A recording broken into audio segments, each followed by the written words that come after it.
Women were not the only group who sought to build off the civil rights movement. Mexican Americans, Puerto Ricans, Asian Americans, and advocates of LGBT rights all saw how grassroots social activism had translated into increased rights, and these groups adopted similar tactics for their causes.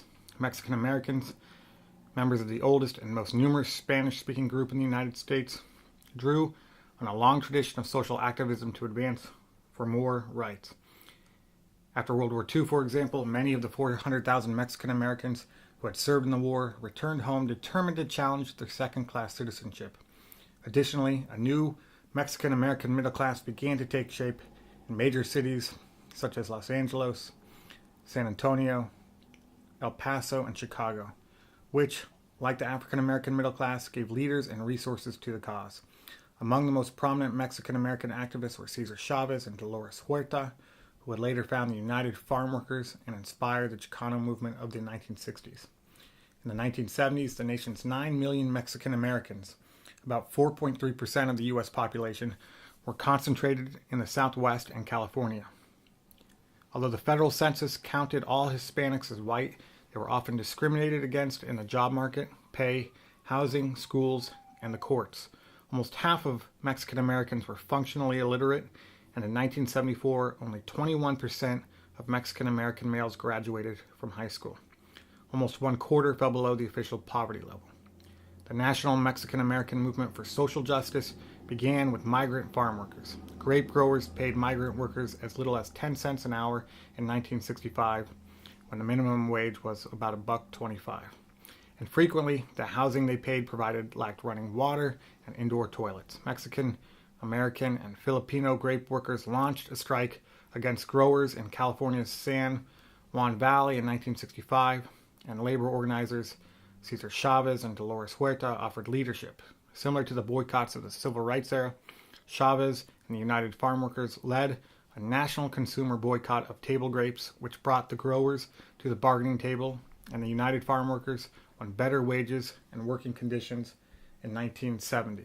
Or the only way to win strikes is by then taking our fight to the citizens, to the people in the city especially, and have them help us boycott those products that we're striking, and we need that. And that's the only way we've been able to get contracts, and I venture to say that without that, we couldn't possibly organize. The 1960s saw an emerging spirit of pride and a heritage that could be traced back to the ancient civilizations of Middle America.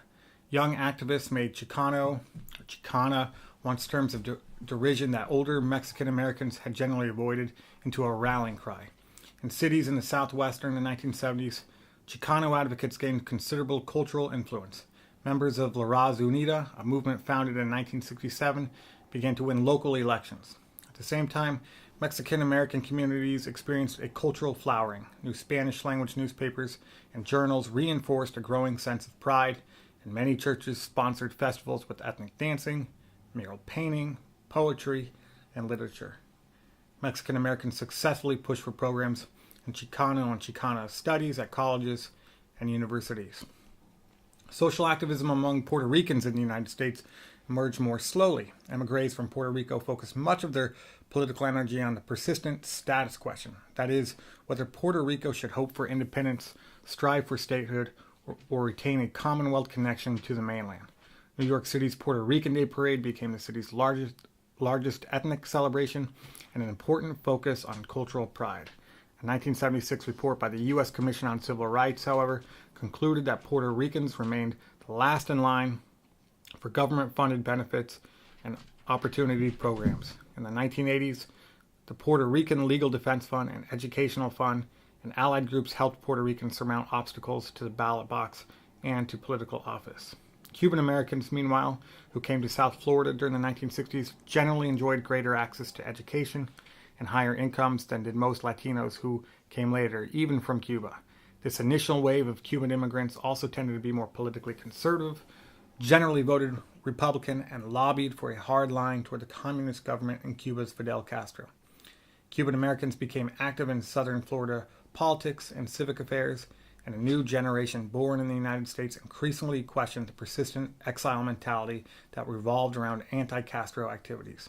The question of how much activism should be directed toward affairs in their homeland emerged most vividly in 2000 over a familial struggle involving a young Cuban boy whom U.S. authorities had picked up in the Atlantic after his mother, fleeing from the island, had drowned. The most demonstrative groups in Miami, Little Havana, rallied behind the boy's U.S. relatives who contested the federal government's decision to return him to his father in Cuba. Other Cuban Americans, however, argued that this media-saturated spectacle misrepresented a diverse community whose involvement in American life increasingly overshadowed the one-time obsession with the Castro regime. Young Native American activists also embraced the social activism of the 1960s as part of the rights revolution. In November 1969, a small group called Indians of All Tribes occupied Alcatraz Island in San Francisco Bay, demanding that the land be returned to Native peoples. The protest lasted 19 months and drew more than 400 people from 50 different tribes. Well, I think it's important to the Indians because primarily this is the first move that the Indians have made in my lifetime to try to change the conditions of their people. Why did you pick on Alcatraz? Well, Alcatraz is a lot of things for us. It's a lot like the land that we're used to. I mean, there's nothing here, and there's nothing on reservations either. And decrepit buildings and broken down buildings, that's all you see on reservations, and of course that's what we have here. But I think Alcatraz primarily, to a lot of us, means a lot more because Alcatraz used to be a prison for our people, you know. Originally, before it was a federal prison, it was a prison for Indian warriors that dissented against the United States government, or the established government at that time. And of course, a lot of our California warriors were held here as prisoners. The Alcatraz Island occupation marked a consolidation of a pan-Indian activism which claimed a shared Indian identity that transcended tribal differences. Although the protesters did not reclaim Alcatraz, they attracted national attention to their struggle and inspired the growing Red Power revolution and movement. In 1972, the radical American Indian movement occupied a Bureau of Indian Affairs office in Washington, D.C., and then in 1973, a trading post at Wounded Knee, South Dakota, where U.S. Army troops had massacred 300 Sioux in 1890. Meanwhile, more moderate activists working through such pan-tribal organizations as the National Congress of American Indians and the Native American Rights Fund lobbied Congress for greater rights and resources to govern themselves. In response, Congress and the federal courts returned millions of acres of land to tribal ownership, and in 1975, Congress passed the Indian Self-Determination and Education Assistance Act. Still, during the 1970s and 1980s, American Indians had a higher rate of tuberculosis, alcoholism, and suicide than any other group. 9 of 10 lived in substandard housing, and unemployment approached 40%. Americans of Chinese, Japanese, Korean, Filipino, and other backgrounds began to create an Asian American movement. Organizations such as the Asian Pacific Planning Council, founded in 1976, lobbied to obtain government funding for projects that benefited Asian American communities. The Asian Law Caucus, founded in the early 1970s by opponents of U.S. intervention in Vietnam, and the Committee Against Anti-Asian Violence, created a decade later in response to a wave of racist attacks, mobilized to fight a wide range of legal battles. During the 1970s, Asian American studies programs took shape at colleges and universities on the West Coast.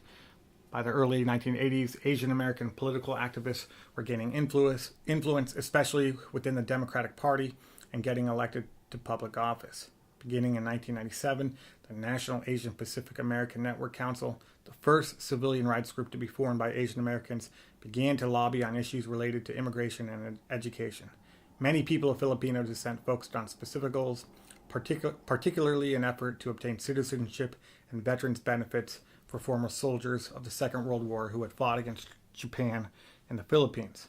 Japanese American groups also lobbied on behalf of their specific issues, and in 1988, Congress expressed a formal apology and voted a reparations payment of $20,000 to every living Japanese American who had been confined in internment camps during the Second World War.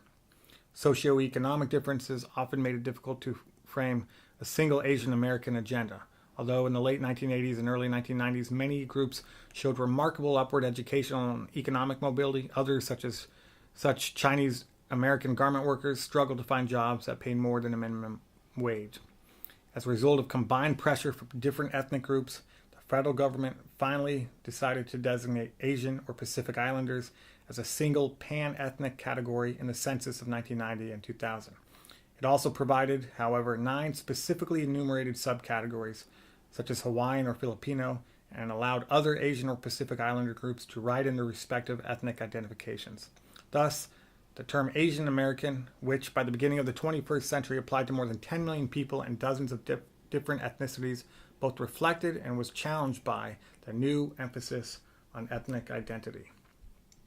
The liberationist impulse also transformed the gay rights movement as well. In the early 1970s, gay men and lesbians faced widespread discrimination. Consensual sexual intercourse between people of the same sex was illegal in almost every state, and until 1973, the American Psychiatric Association labeled homosexuality a mental disorder. Homosexual couples did not receive partnership benefits, such as health insurance. They could not adopt children. The issue of gay and lesbian rights divided even progressive organizations. In 1970, the New York City chapter of the National Organization of Women expelled its lesbian officers. Gay men and lesbians could conceal the identity that made them vulnerable to discrimination and harassment, but remaining in the closet made it difficult to organize politically. But inspired by the Black Power and women's movements, gay activists increasingly demanded immediate and unconditional recognition of their rights. A gay newspaper in New York City bore the title, "Come Out." The symbolic beginning of the gay liberation movement came on June 28, 1969, when New York City police raided the Stonewall Inn, a gay bar in Greenwich Village, for violating a city law that made it illegal for more than 3 homosexual patrons to occupy a bar at the same time. Police had raided gay bars like the Stonewall Inn for decades, making arrests, publicizing the names of patrons, and harassing customers simply for being gay. But this night, patrons stood up to the police, and hundreds more joined them as word spread. Take a few minutes to watch this excerpt from a PBS documentary on the Stonewall incident and listen to those who were there describe the importance. For me, there was no bar like the Stonewall, because the Stonewall was like the watering hole on the savannah, it was just everybody was there. We were all there. Well, gay bars were the social centers of gay life. Gay bars were to gay people what churches were to blacks in the South.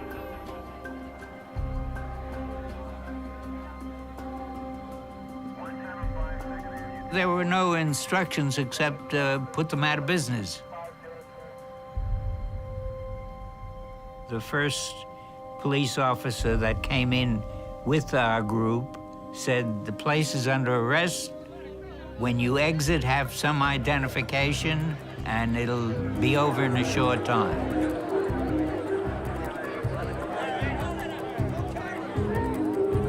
This time they said, "We're not going." That's it. We're not going.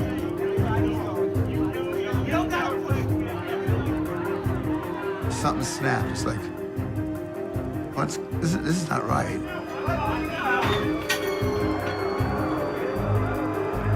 That's what happened Stonewall night to a lot of people. We went, oh my God.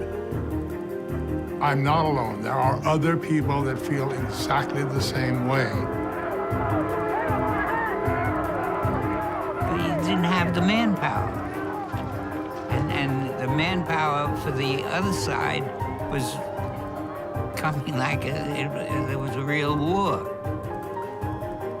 And then that's what it was a war. This was the Rosa Parks moment, the time that gay people stood up and said no.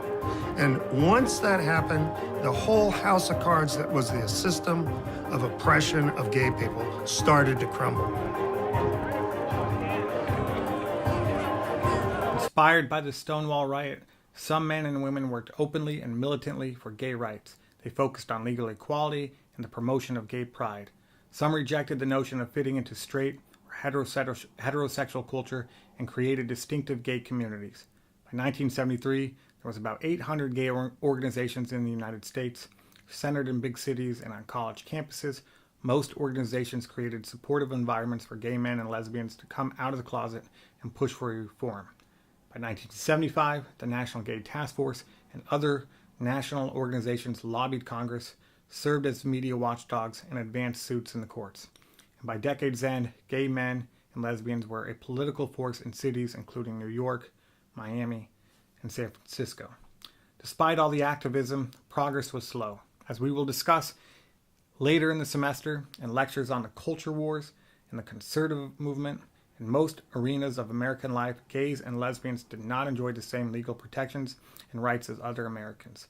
LGBT activism met fierce opposition from cultural conservatives who saw gay rights, and particularly gay marriage, as an attack on their religious values and traditional morality.